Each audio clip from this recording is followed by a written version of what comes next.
Caitlin Clark is out, but capitalism is in for women's basketball. Opinion next month will mark 3 years since Russian despot Vladimir Putin took Phoenix Mercury star Brittney Griner hostage and a week later launched the biggest land war in Europe since World War II.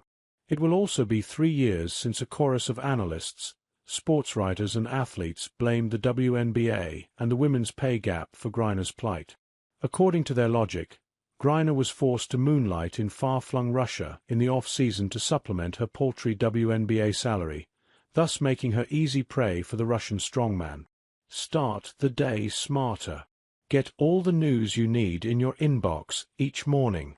She was now his captive and bargaining chip. Griner herself wrote in Coming Home, her chronicle of that 10-month ordeal, that the pay gap is why I was in Russia in the first place. Her Mercury teammate, Diana Taurasi, had once put it this way: "We had to go to a communist country to get paid like capitalists," which is so backward to everything that was in the history books in 6th grade. Brittney Griner now loves playing the off-season. How times have changed. And for the better.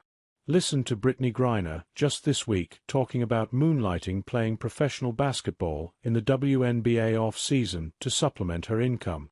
"I felt like something was missing in my off-season, anyway. I was used to playing year-round, and then after everything that happened, I kind of felt like there was a void, because I should be playing and not really being off. I wanted to go back to work honestly year-round. So, I think this is just going to help me stay fresh, stay knocking all the dust off, and just being ready for when the W comes back around." So, what changed?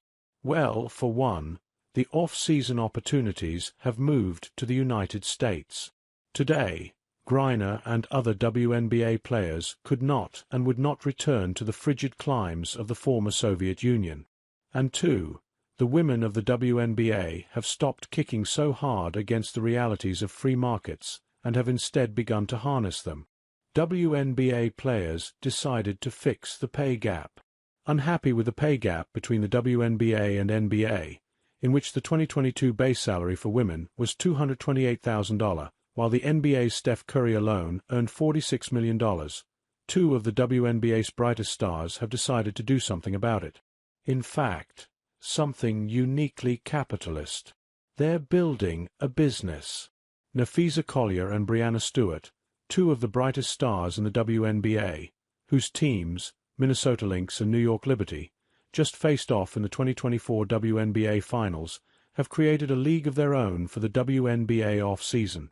Headquartered in Miami, the new unrivaled 3-on-3 league will feature 6 5-person teams that will play an 8-week season. The women went out and recruited investors, including such luminaries as U.S. Women's Soccer World Cup champions Alex Morgan and Megan Rapinoe, former NBA stars Carmelo Anthony and Steve Nash, former Warner Brothers CEO Ann Sarnoff and former ESPN and Turner presidents John Skipper and David Levy.